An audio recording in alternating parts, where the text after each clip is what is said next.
Buenas tardes. Soy Santiago Alemón, profesor del IES, y en esa condición pues tengo la suerte de trabajar, dar clases a empresarios, directivos, gerentes, ejecutivas como vosotros.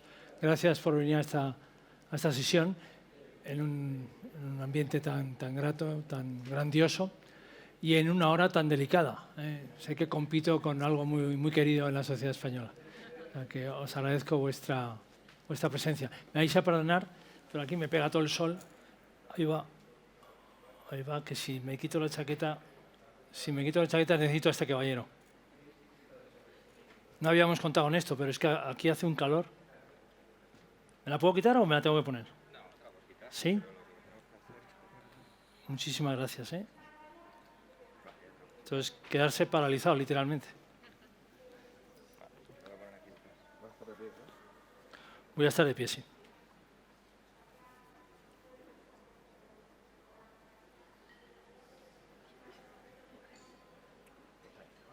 Muchas gracias. Bueno, lo primero me imagino tengo que explicar por qué el título de la sesión, liderazgo e incertidumbre, almas gemelas, o sea, que van cosidas una a otra. Convendréis conmigo que yo no puedo hablar de liderazgo como un fenómeno, una experiencia, un proceso, descontextualizando el mismo. Ocurre en un determinado contexto y si no, os someto a vuestra propia reflexión. Si os digo Winston Churchill, todos estaréis pensando en la Segunda Guerra Mundial. Podéis haber pensado en la primera, en la campaña de Grecia, donde cometió errores, pero no, es donde alcanza su mejor liderazgo. Si os digo Nelson Mandela, os vais a Sudáfrica. Václav Havel, intelectual, escritor honesto, independiente, tiene el coraje de escribir en esa inmensa cárcel llamada comunismo, acaba en la cárcel. El liderazgo intelectual político de Havel. O Abraham Lincoln, el norte, el sur, la esclavitud, 1860. Luego, muchos de ellos, ojo que lo del liderazgo no es baladí, y muchos de ellos acaban asesinados. Entonces, primer deber, que me parece muy obvio, dices, ¿qué has aprendido de Santiago Alemón en esta sesión de 40 minutos? Nada, no vais a aprender nada. Lo que voy a intentar es rescatar la esencia, proteger lo que subyace en el subsuelo de la realidad, nada más. Y si me aceptáis como hipótesis de trabajo que el liderazgo es un proceso por razón del cual transformas la realidad, se actúa sobre una realidad que transformas, y espero que para mejor, bueno, el primer deber, y donde ya muchos líderes naufragan, es estar en contacto con la realidad. Tener la capacidad de observación, una mirada limpia, incisiva, penetrante, ingenua, sin a prioris, como cuando éramos niños. Seguro que por la juventud de muchos de los que me escuchan, si os pregunto por cómo miran los niños, vuestros hijos de 2, 3, 4 años, la realidad, pondríais todos esos adjetivos. ¿Cómo miramos, en cambio, la realidad los adultos? ¿Qué se interpone entre mi mirada, mis ojos y la realidad? Muchas veces a priori, pantallas mentales, prejuicios. Decía Bernard Shaw, con esa ironía irlandesa, con el único que puedo hablar es con mi sastre, porque es el único que cuando llega toma nuevas medidas. Vamos al sastre, a hacerte el traje y ves si has puesto kilos o has adelgazado. El sastre hace el traje que tú necesitas para esa semana, para ese mes, no el que te hizo hace 5 o 8 años. Deberíamos hacer lo mismo con las personas. En lugar de etiquetarlas, ponerlas en un rótulo, si nos vemos dentro de 5 años, ¿a quién veo? ¿A las personas que me escuchan? ¿Al ponente de hoy o al que seremos dentro de 5 años? Si tengo a priori, si tengo prejuicios, si soy vago, encorseto, empalizo la realidad y acabo, bueno, divorciado de la misma. Hay una diferencia enorme entre la realidad, con mayúsculas, y mi percepción de la realidad. Y todos actuamos desde aquí.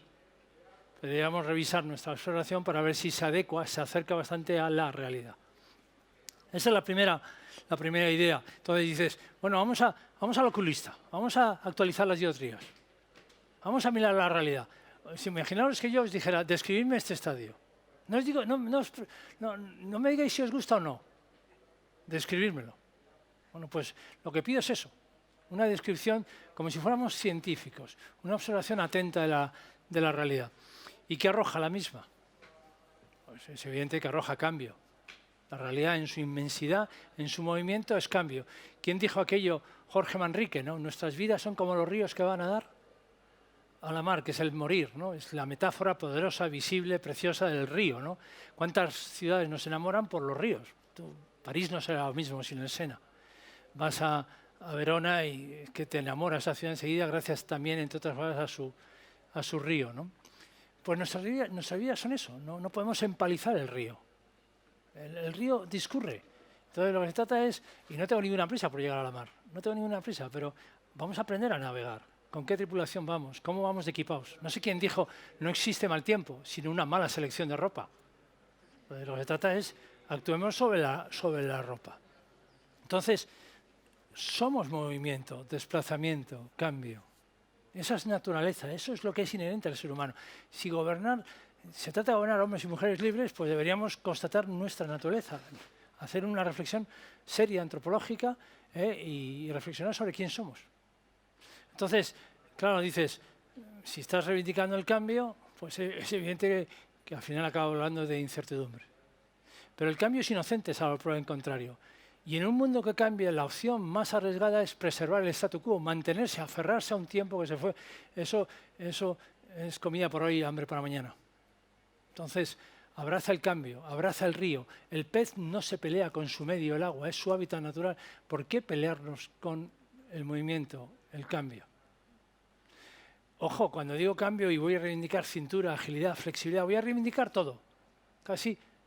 Pero el cambio, curiosamente, necesita tranquilidad, paz, necesita raíces. Si pones todo patas arriba, el cambio degenera en angustia, en ansiedad. Por tanto, y esto tiene mucho que ver con vuestro trabajo. A ver, ¿dónde aportamos las raíces que sostienen el resto del edificio? ¿Dónde aparecen los cimientos que nos van a permitir navegar en cualquier agua, ¿no? El junco, por ejemplo, es un árbol muy flexible.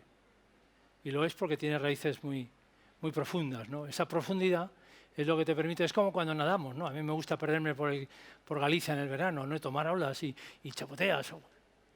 Pero buceas un poquito y ¿qué hay? En cuanto buceas un poco hay un silencio, una inmensidad, y no soy experto ni como nadador ni como buceador, pero vivimos en la superficie de los acontecimientos. Si haces un poquito así, 1, 2, 3 metros, no te quiero decir si desciendes más, aparece un universo distinto, donde el silencio, la soledad te esperan para cultivar tu mejor versión.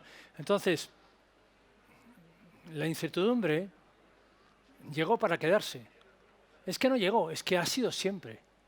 La vida tiene una serie de reglas y una de ellas es, no sé, juegas al mus y en función de en qué casa juegas tienes unas reglas o no, ¿no? Con o sin señas, a 30, 40, juegas a la podrida también. Bueno, si entiendo la vida como una partida de cartas, bueno, tengamos claro cuáles son las cartas que me han tocado. Y la vida es incierta, queramos o no. Ese es el juego de la vida, es una aventura. Es un misterio a desvelar, una incógnita a despejar. Y que el que quiera certezas que se muera. Suena un poco bestia. Pero que no, que la inteligencia pregunta, escucha, aprende. Y cuando tropieza con una respuesta, encuentra otra pregunta. Y otra pregunta. Pero la última palabra, ¿quién la tiene? La pregunta. Y por eso necesitamos una mirada empática, abierta. La inteligencia rígida, dogmática, es una contradicción. Eso es propio de los talibanes, que proliferan no solo en Afganistán. Tenemos nuestra cuota de talibanes en todos lados. Eso es lo que voy a intentar reivindicar, pero muévete como el pez con el agua, ¿no? Y la incertidumbre en estos últimos meses adquirió caracteres dramáticos. Sí, claro, lo cual es toda una enseñanza. Sinceramente, un bichito ha puesto el planeta patas arriba. Hace unos meses escribí en mi columna de Expansión de los viernes, escribí sobre la virtud de la humildad. Y me escribió mucha gente y dice, me ha llamado mucha atención. ¿Le has pedido a un líder, la primera virtud que le pides a un líder es la humildad? Digo, sí, claro. Es que si no eres humilde, tarde o temprano aparece la depresión. La humildad te sirve para todo. Para cuando ganas, no creértelo demasiado. Cuando pierdes, levantarte, no fustigarte. Yo he tenido la suerte de trabajar para hacer un caso para el IES con Rafa Nadal. Y cuando Rafa se ponía nervioso al principio, fallando como un niño de 8 o 9 años. Un niño de 8 o 9 años, si tiene energía, tiene paciencia. Si un niño tiene paciencia a los 8 años, llévale al médico. Luego tienes anemia. Es lógico esa impaciencia. ¿Y quién le reposaba? ¿Quién dice, Tony, Rafa dice, ¿qué crees? ¿Vas a aprender a dar el revés o la volea enseguida? Paciencia, paciencia, paciencia. Ese aprendizaje que explica luego el campeón que ha sido posteriormente el bueno de Rafa. Entonces, ese es el marco que acompaña todas mis palabras. Entonces, ahora sí que hablo de liderazgo. Y dice, ¿y por qué el liderazgo? Hablando con mi compañera Ethel del IES, ejecutiva del IES, porque quiero hablar de liderazgo, no quiero hablar de líder. Y tengo unos cuantos libros al respecto. Y uno de mis primeros libros, el tercero o el cuarto, se llama El mito del líder. ¿Qué quería hacer? Desmitificar la palabrita. Desmitificar una palabrita manida, tan manoseada que se ha desvirtuado, se ha banalizado. En cambio, sí que quiero hablar de liderazgo. De hecho, de líder, si acepto la palabra líder, y el único encargo en serio que le pediría es que sea cantera de líderes. El líder imprescindible me suena a caudillo, y si no algo peor. Entonces, en las empresas, el otro día estaba con un equipo de dirección, un CEO y su equipo de dirección, y de los 8 que reportan directamente a él, ¿qué personas habéis hecho crecer? ¿Cuántas personas han salido de tu área? Han sido promocionados que empezaron en tu área. Una persona tenía el 70% de las promociones. De los 8, una era el granero fértil de talento. Una. 4 de ellos, nadie había sido promocionado. Preocupante el mensaje. Entonces, ¿qué quieres? ¿Ser el más listo del lugar? Pues ese es el objeto mediocre de gente mediocre. Si eres el más listo de un lugar, de una reunión, tienes un problema muy gordo en términos de captar talento, retenerlo, ilusionarlo. Entonces, por tanto, insisto, la palabra líder ya veremos a quién otorgo ese rango, ese título. En cambio, el liderazgo sí. Y no quiero hablar de liderazgo en singular, quiero hablar de liderazgos en plural. Y si no me voy a venir para qué, porque si no, con mi calva, la calva y el sol, me perdonáis. ¿Tú cómo lo haces, tío? Y te has echado crema, ¿no? Me podías haber llamado, joder. Pero es que me está escuchando con una sonrisa, no sabes cómo me acompaña, pero me he dado cuenta que era tu mirada y tu calva la que me acompañó. Ya me estabas viendo sudar, ¿no? Y además he hecho conexión con alguna persona que me mira y que me acompaña y me arropa en la gestión de mi soledad, pero veía que podía el sol frente a esa mirada tierna, ¿no? Entonces, voy a ver si me refugio aquí en esta sombra y no pierdo distancia y sigo. Echar un vistazo a vuestra infancia. Yo fui al Pilar del Niño Jesús, no del Pilar de Castellón, no, eso es una mierda, el del Niño Jesús. Lo digo en broma, lógicamente. Y recuerdo perfectamente el laboratorio de física, de química, quién ejercía el liderazgo ahí. Teníamos algunos sabios increíbles, cómo se movían en el laboratorio, ¿no? Y otros ahí a rebufo de. Y luego llegaba el colegio, el recreo, y entonces el fútbol, el momento del fútbol, el baloncesto, el hockey. Y entonces otros ahí estábamos ya más cómodos. Y luego llegaba el viernes, el sábado, cómo ligaban algunos y otros ahí en la esquina, en el córner, castigados. ¿Y qué hacía el liderazgo en esa infancia, en esa juventud? ¿Qué hacía el liderazgo? Se iba moviendo de manos. Y ejercías liderazgo en algunos sitios y ibas de seguidor en otros. ¿Por qué luego en la madurez eso se perpetúa? ¡Qué chorrada! Puede ser líder para unas cosas y seguidor para otras. Albert Einstein, que era un coco espectacular, Albert Einstein, no me estoy apoyando en cualquiera, el liderazgo científico, ¿sí o no? Le pidieron ser presidente de Israel. Presidente de Israel. Dijo que no. Dijo que no. Dice, una cosa es el liderazgo, teoría de la relatividad, y otra cosa es las tareas de gobierno en Israel, con los vecinos que tenemos. No sabía quién era, pero sabía quién no era. Entonces, ¿por qué ese director de operaciones, por qué lo tenemos que convertir en un CEO? A lo mejor perdemos un gran director de operaciones y ganamos un mediocre CEO. ¿Por qué ese número 2 tiene que ser número 1? ¿Por qué este mantra que define tantas organizaciones, up or out? Up or out. Si no quieres subir por esta pirámide, out. Fíjate el atasco de tráfico que genero aquí, ¿eh? Todos tenemos que ser CEOs, presidentes. No estoy diciendo que no llegue a esa posición quien lo merezca y el talento, pero el problema es dirigir es dar que hacer a la gente, decía Ortega, es colocar a cada uno en su quicio. Y a lo mejor tu quicio es la jefatura de departamento, a lo mejor tu quicio es ser un dealer espectacular sin necesidad de gestionar equipos, a lo mejor tu quicio es la presidencia, a lo mejor tu quicio es ser CEO y por tanto responsable de cuenta de resultados. Pero ¿cuántos jefes hemos conocido que lo que hacen es desquiciar? Sobran jefes y falta liderazgo. Y sinceramente no me voy a detener aquí porque no quiero amargar la tarde, no os lo merecéis. Pero estáis en una estructura piramidal y de esto sabéis mucho más que yo. Es que la inflación, la incontinencia verbal, la estupidez no para de hablar. Decimos una cantidad de tonterías sobre management hoy en día. Pero por un líder de verdad que admiras, respetas, que transforma el estado de ánimo, que te invita a sacar lo mejor de ti, 8 o 9 jefes que como son solo jefes, que hacen gala de su estatus y jerarquía. ¿Y por qué? Porque lo digo yo.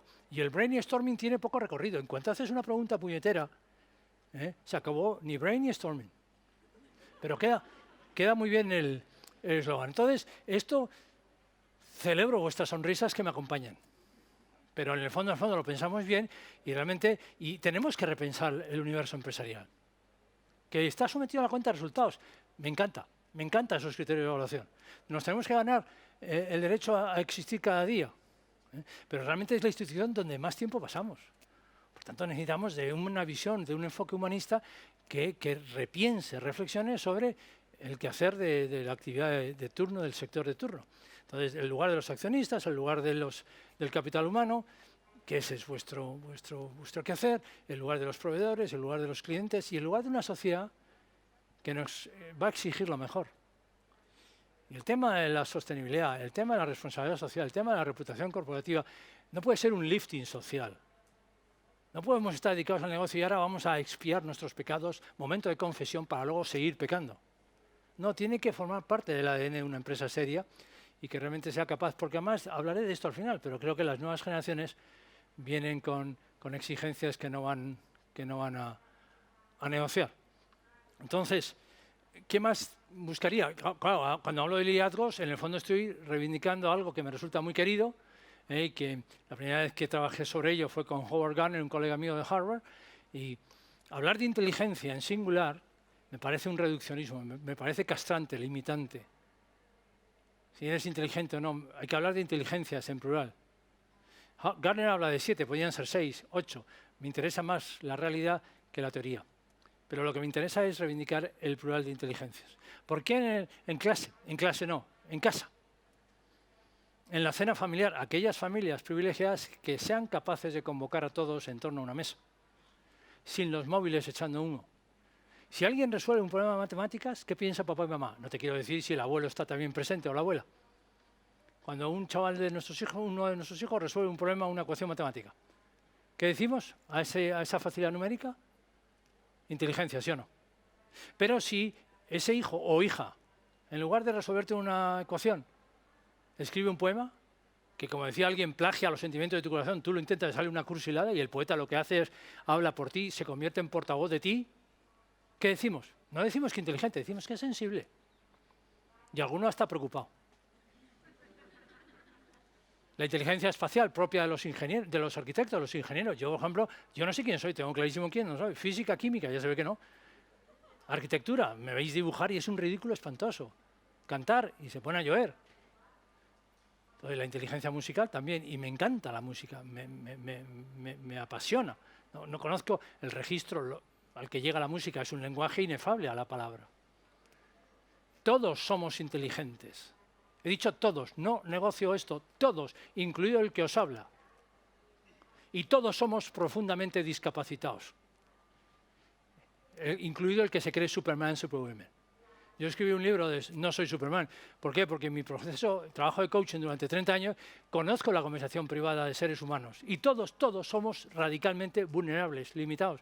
Todos tenemos nuestras dudas, miedos, todos, hasta el presidente del IBEX de turno, hasta el dueño de esa empresa. Le coges en su intimidad y welcome to the human club. Así de sencillo. Entonces, dices, dirigir es colocar a alguien en un sitio que le permita expresar sus inteligencias. Porque con la inteligencia, con el talento que va, la seguridad, la ingenuidad, la apertura mental, el hambre, el interés, la atención.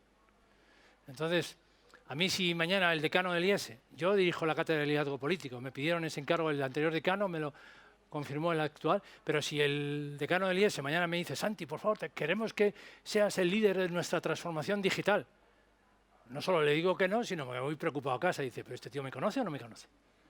Porque en el claustro personas mucho más capaces para liderar ese proceso. Entonces, yo el otro día estuve en la despedida de Pau Gasol, persona a la que tengo la suerte de conocer muy bien. Pau Gasol era un fenómeno también de base y de todo, pero al final, ¿en qué hizo su carrera? Jugando de 4, de 5, no jugó de base. Entonces, el entrenador lo que tiene que hacer es colocarle en su sitio para que despliegue todo su talento y toda su energía, ¿no? Entonces, las inteligencias. ¿Qué más necesitamos? La actitud. A ver, dejadme que yo mire el reloj que no veo nada con este sol, porque evidentemente tengo que ser puntual, es lo único que puedo garantizar. Una cuestión que metería en el equipaje es el talento. El talento que evidentemente es todo un homenaje a la diversidad. Metería también el concepto equipo. El concepto equipo, no grupo disgregado de personas. Un grupo de personas que reman en la misma dirección. Y por un equipo veo 4 grupos. No. Y el equipo se nutre del yo profundo de cada uno de nosotros. No se llega al nosotros sorteando el yo. No se llega a nosotros desde una colección de egos. ¿Cuántos equipos de dirección son una colección de egos? Pugnando por el estatus, quién está a la izquierda, a la derecha del padre. No. Necesitamos gente que haya encontrado su mejor versión. Necesitamos hacer trabajo interior, arqueología. Hay una negociación, hay una convicción que no negocio. El liderazgo es un viaje desde dentro hacia afuera. Si quieres cambiar el mundo, empieza contigo, decía Gandhi. La única persona sobre la que tienes control es tú mismo. Siempre tiene que cambiar los demás, la parienta, los hijos, el jefe, el vecino. ¿Alguna vez empiezas contigo? ¿Cuándo toca hablar en primera persona del singular? ¿Cuándo te vas a apropiar de tu vida? ¿Cuándo vas a tener el coraje de escribir el libro de tu vida? ¿Cuándo vas a dejar de buscar chivos expiatorios? La gestión de excusas. Pareces un adolescente. Un adolescente es un animal agotador. No es nada selectivo, entra en todos los trapos. Yo tengo uno en casa. Y la ecuación Internet adolescente COVID es demoledora.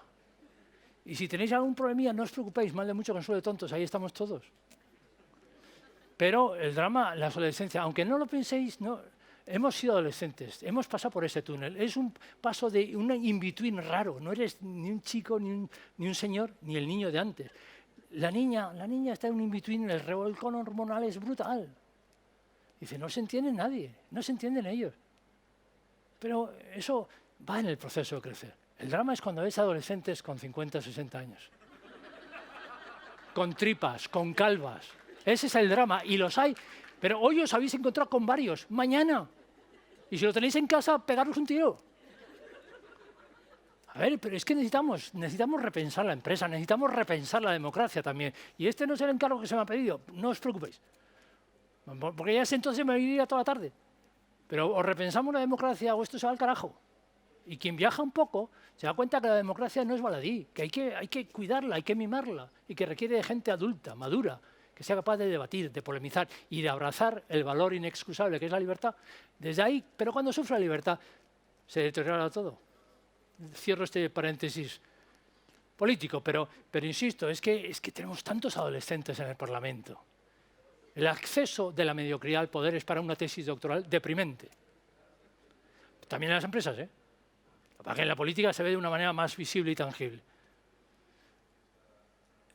El equipo. Solo no puedes, no eres autosuficiente. El que se lo crea no se ha enterado de qué va esto. Necesitas nutrirte del equipo. Una tercera cuestión, la actitud. El que me conoce sabe que es muy difícil que yo este concepto no lo abrace. La actitud con C, no con P.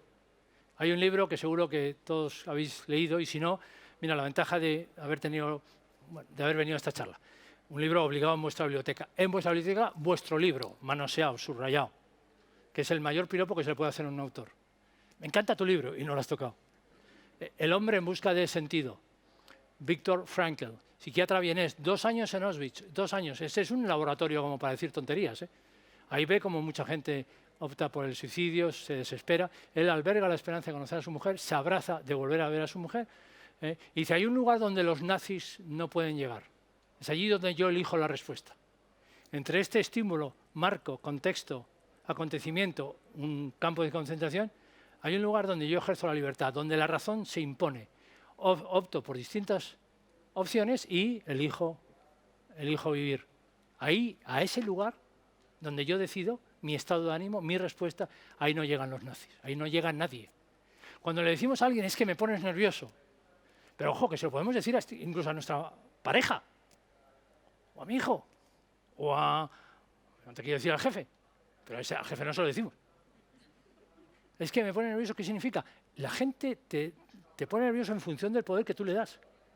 No deja de ser reconocer una debilidad. Te pone nervioso porque tú le has dado ese poder. En cambio, Viktor Frankl había un poder. Yo he trabajado con los de Viven, los que se estrellaron en la cordillera andina. Ahora estoy trabajando con una persona que pasó 5 años en la cárcel. Es increíble, juegan en otra división. Los que sobreviven a eso juegan en otra división. No están para tonterías, para florituras. Y realmente se hacen muy fuertes y llegan a algo maravilloso que es la libertad interior. Yo decido mi estado de ánimo. Nelson Mandela, 27 años en la cárcel. 27, 18 en Robben Island. Yo estuve ahí de visita después de una charla, enfrente justo de Ciudad del Cabo. Nelson Mandela, ya en la presidencia de la República, ha cosido Sudáfrica. Podía haber salido amargado, resentido. Nelson Mandela dice, hay un lugar, eso lo he dicho de antes. Nelson Mandela dice, Nelson, conversación consigo mismo, y no se ha vuelto loco. Nelson, acuérdate que en la cárcel eras libre. Acuérdate que en la cárcel eras libre. Y estaba en la cárcel, ¿eh? Y ya empieza a sospechar si a lo mejor es prisionero en la presidencia de la República, en el poder, en ese, bueno, jeroglífico, en esa red adictiva que resulta poder. Qué poca gente he visto capaz de gobernar ese miura, el poder. Y cuánta gente he visto prisionera de ese estatus. A mí no me interesa el poder, la jerarquía y el estatus. Bueno, sí me interesa, pero ¿para qué lo quieres? Cuando es un fin en sí mismo, pues nos salpica a todos. Cuando es un medio para servir, ojalá que tengas cuanto más poder, mejor. Repercutiría en beneficio de la sociedad. Carácter.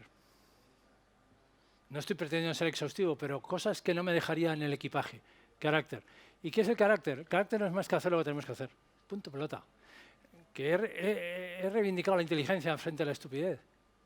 Pero si me torturas y me dices, Santiago, ¿qué crees que es más importante para el liderazgo? ¿El carácter o la inteligencia?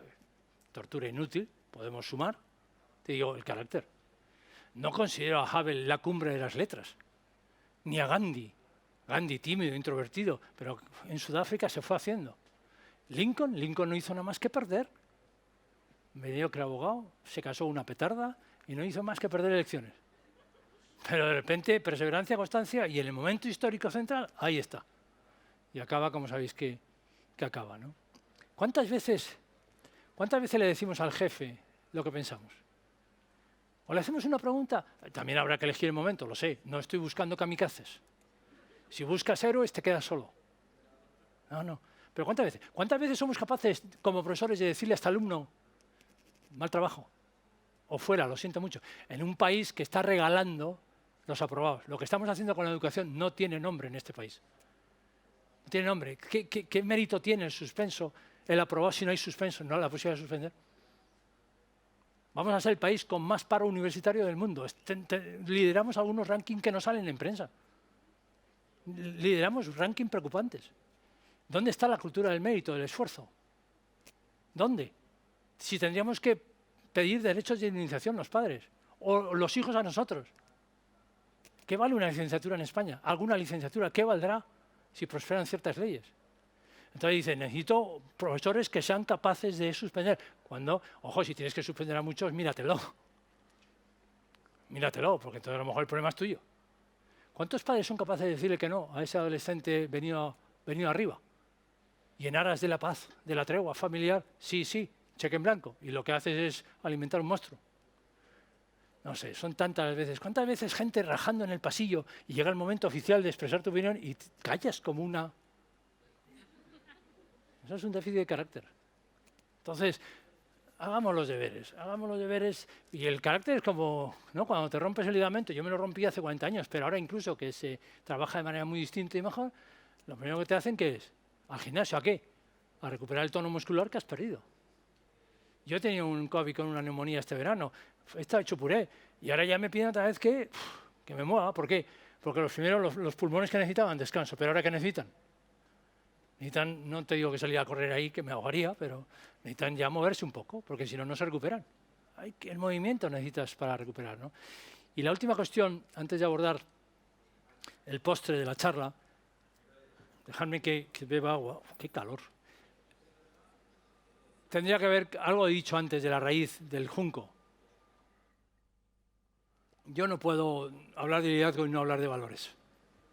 Si yo os digo, y usamos el mismo nombre, si yo os digo Hitler y Havel, que cité antes, si pongo un carnicero como Stalin, ¿cuántos millones se cargó? Y pongo a, yo qué sé, a Teresa Calcuta o a Gandhi, ¿cuál es la diferencia? No nos perdamos, la diferencia no es más que la frontera filosófica de los valores. La libertad, la justicia, la integridad. Sacar lo mejor del ser humano, que a veces subyace en lo más hondo. En cambio, los líderes que detesto se mueren en la epidermis de los acontecimientos. ¿Cuál es el aliado de ellos? el miedo. Y con el miedo viene la inseguridad y con la inseguridad la violencia. Una persona truncada psicológicamente, una persona angustiada interiormente como Hitler, gobierna Europa. Y si no es por Gran Bretaña y los Estados Unidos, se había comido Europa eso. El complejo de inferioridad no es más que la otra cara del complejo de superioridad. Y es la historia de tantos líderes capaces de galvanizar, llegar a las masas. Pero al final, ¿qué? ¿De qué inteligencia gozamos? La estupidez se esconde en la masa. La agresividad se esconde en la euforia, en la multitud. Y esto ya lo decía Kapuczynski, reportero polaco que se perdió por África sus mejores años de trabajo. Decía, mientras no lleguemos al arcano singular de cada hombre y mujer, mientras un hombre y una mujer sufran, no hay sociedad que valga. No hay equipo. No hay equipo si es a costa de tu personalidad. Entonces, cuando tú tropiezas con tu mejor versión, pues te das cuenta que participas de algo más grande, de un proyecto, de tu familia, de tu empresa, de tu país, de una cultura, civilización llamada humanidad. Pero eso es producto de ese encuentro interpersonal con tu mejor versión. Cuando tienes ese buen día, la vida merece la pena, tienes el detalle, llamas a ese amigo que llevabas un mes sin marcar. O te acuerdas de tener un detalle con tu madre que está ahí aparcada, la pobre. En cambio, en nuestro ego narcisista, en este ombligo tentacular que tenemos, no cabe nadie más que yo. Y desde ahí soltamos discursos maravillosos sobre los equipos y sobre la empresa, para sarcasmo de los que nos escuchan. Hay una inflación verbal en torno a la empresa que tenemos que... No hay discurso más elocuente como los hechos. Decía Albert Einstein, si el liderazgo es el arte de influir, el ejemplo es la única forma de influir. No una forma, es la única forma. De hecho, el problema que tenemos de credibilidad, de confianza, es hay un gap entre lo que decimos y lo que hacemos. Tampoco hay que escandalizarse, ¿eh? Y insisto, no son los políticos los únicos. Por tanto, el tema de los valores me parece que es... Y digo el tema de los valores porque he visto la agenda de las distintas mesas redondas, ¿no? Y celebro que saliera el término cultura en más de una, ¿no? ¿Qué es cultura? Los modos, usos y costumbres de un país. La cultura democrática de Gran Bretaña no es la misma que la de otros países. La cultura cívica de algunos países que no tienes que poner ningún policía para que la gente meta el ticket en el metro. Conduces por Roma, conduces por Lagos, conduces por México, por Madrid o por Bonn y habla de las distintas culturas. Y evidentemente, como veis, he nombrado algunos caos circulatorios. Pero es producto de una cultura, de una forma de ser, de estar. Y ahí necesitamos el derecho, y no porque yo sea licenciado en Derecho. Las costumbres se asientan cuando la ley se cumple. Hay fronteras que no podemos cruzar, y si las cruzamos nos llevan a la ingobernabilidad. Reivindicado esa frontera de los valores, pero desde una visión cosmopolita, universal, ¿no? No estoy monopolizando una convicción de tintes religiosos, en absoluto. En absoluto, lo más personal y lo más universal, decía Carl Rogers. Hay algo que nos cose misteriosamente con el otro, que diría Levinas, ¿no? La alteridad. El otro es mi yo más profundo. Y ahí no hay etiquetas, descalificaciones. Ahí hay una mano extendida para que la globalización no se deje a todos tirados, ¿no? En los 10-12 minutos, es que no veo nada aquí. Nada, intento ver, pero no veo. 8 minutos, creo. Que me quedan. Hay otro tema que felizmente se aborda en las distintas ponencias o mesas redondas. Si hablo de contexto, bueno, el COVID no ha hecho más que poner sobre el tapete un debate importante, que es, hablé, y si sois expertos y tenéis que resolver. El otro día estaba en una empresa y le hacían esta pregunta al director de Recursos Humanos, pero es que el día anterior, la semana pasada, a otra directora de Recursos Humanos, y es el tema del teletrabajo, que el CEO le solicita una reflexión al DE, pero claro que es una reflexión que tiene que trascender la relación CEO-director de Recursos Humanos. ¿Qué hay detrás del teletrabajo? Observo que hay algunas empresas que ya van a volver al pre-COVID. ¿No habéis aprendido nada? Algunos en su nostalgia han vuelto a febrero del 2019.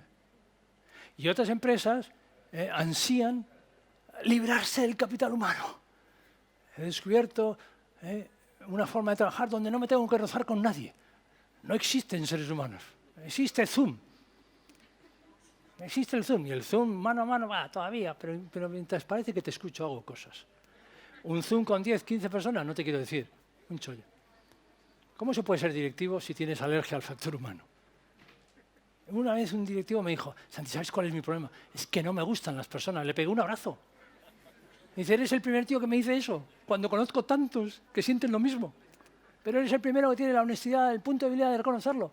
Y se le nota, y dice, vete al laboratorio y deja en paz a las personas.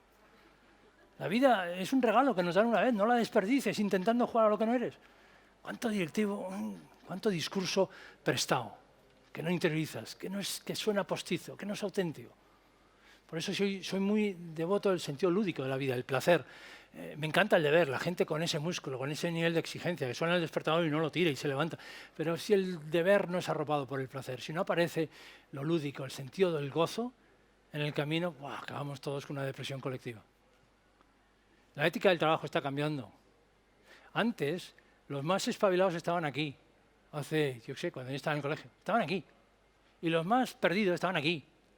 Y los más perdidos, ¿sabes a qué se limitaban? Un porrito y jugar al futbolín en los bares al lado del colegio. Y ya está, se saltaban.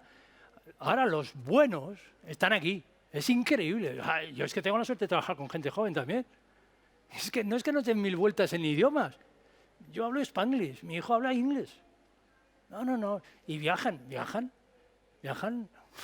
Bendito Erasmus. Están aquí. Porque ese universo de oportunidades que es Internet lo están aprovechando y bien. No tengo nada contra Internet, sí que me preocupa el uso que hacemos de Internet. Y los más perdidos están en el precipicio. ¿Para qué no queremos ver eso? En el precipicio. Porque claro, ese universo que es Internet también es de oportunidades, pero también es de peligros. Que como no sabemos qué hacer, pues dejamos y somos muy guays y muy liberales y les dejamos. Entonces, vuelvo al tema del ocio y del trabajo, el negocio. Los más listos, a lo mejor heredan de su padre o de su madre la capacidad de trabajo, la ética del trabajo, la seriedad, el rigor. Pero lo que no van a heredar de papá y de mamá es, papá, tú te has dedicado a una sola cosa. Y cuando te han jubilado, no te encontrabas. No, yo además de trabajar, quiero vivir. Y parte de vivir es trabajar. Y no voy a trabajar para cualquiera. Pero además de trabajar, quiero vivir. Y algunas veces cuando te preguntan, y el viernes se viene a esta empresa, denota una persona vaga que está pensando solo en descansar. Pero a lo mejor detrás de esa pregunta también hay alguien que además de trabajar, y muy en serio, quiere tener una vida propia, una vida familiar.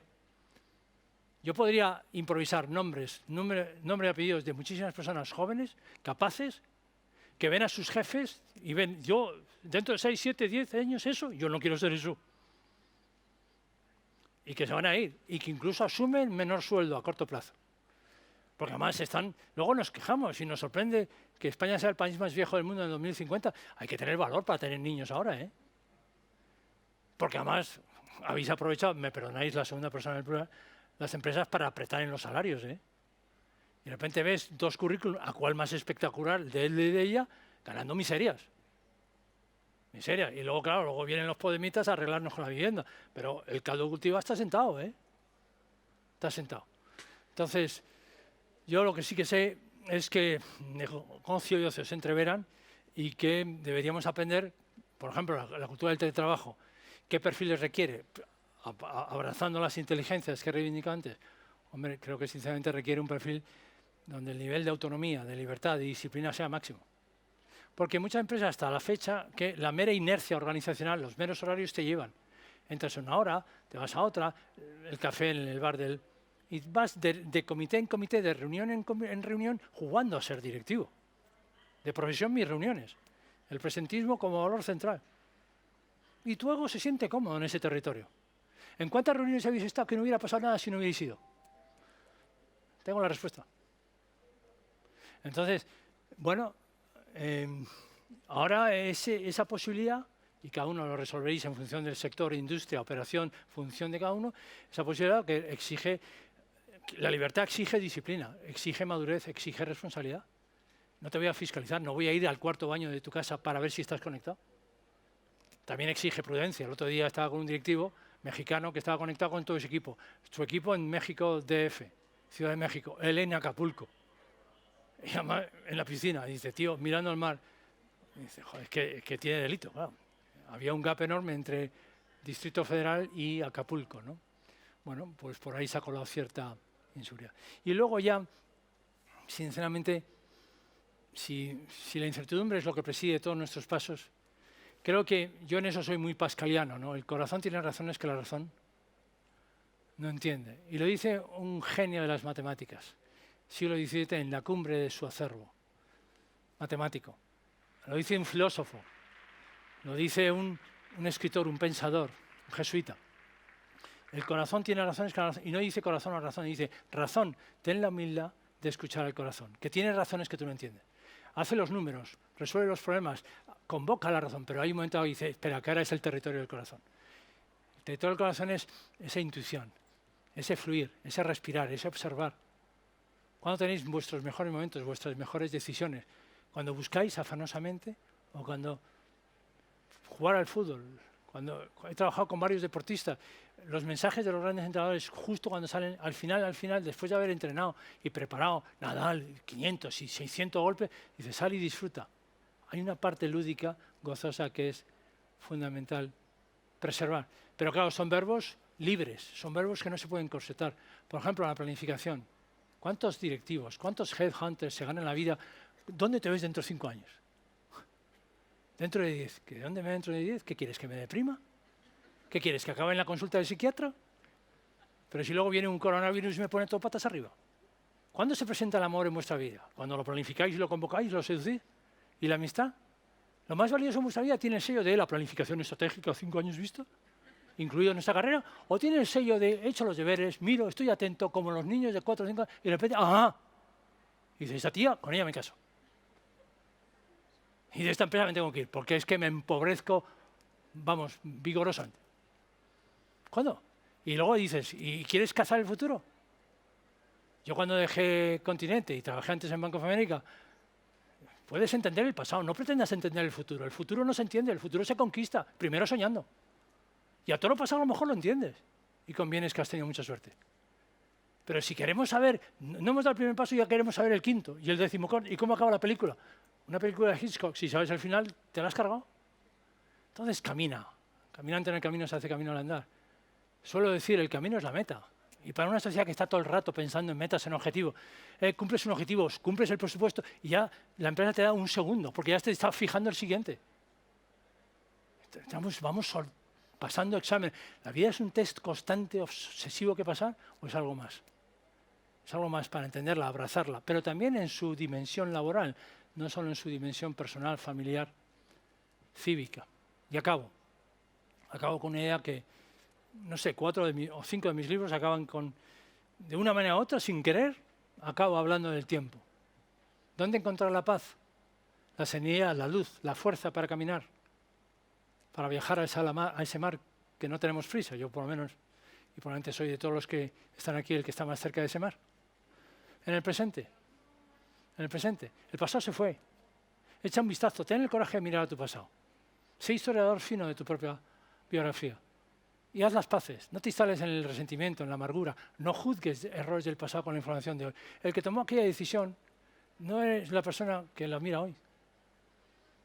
Y tampoco te instales en la nostalgia. Idealizas el pasado porque no sabes qué hacer con el presente. Mi santa madre, que la perdí hace un año, discutíamos sobre España una vez, la política, estaba muy crítica con mi mamá. Y yo le he dado la razón al principio, pero se vino arriba. En un momento le dije, oye, mira, mamá, que en tu época os liasteis a tiros. O sea, que tampoco nos des lecciones de convivencia. Oye, hijo, ¿es que te pones? Bueno, me pongo, es que fue así. Y luego el futuro. Quieres cazar el futuro y se ríe de ti. El único tiempo que conozco para darle una oportunidad al futuro es este 7 de octubre, no sé qué es, jueves 7 de octubre, punto. Y ojalá que sea ancho y que quepan muchos aprendizajes, muchas personas. Y llegará el viernes, me imagino, y así como el poeta se hace camino al andar. Es el único tiempo que queda bajo mi control. Y ahí un trabajo interior que hacer, y a partir de ahí ocurren cosas. Cuando tú te dedicas a trabajarte tu mejor versión y tu pareja la misma, parece que el matrimonio se renueva.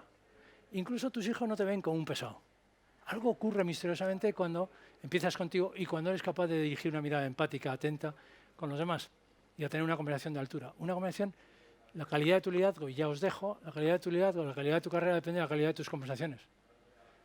Por eso escribí mi último libro, Las conversaciones que no tenemos. ¿Cuántas conversaciones me han confesado gente que mañana hablo con el jefe, mañana hablo con mi abuelo, mañana, y si mañana no llega? Y si ese amigo al que no llamas se te muere y ya te fustiga el resto de tu vida y es una hipoteca moral que llevas.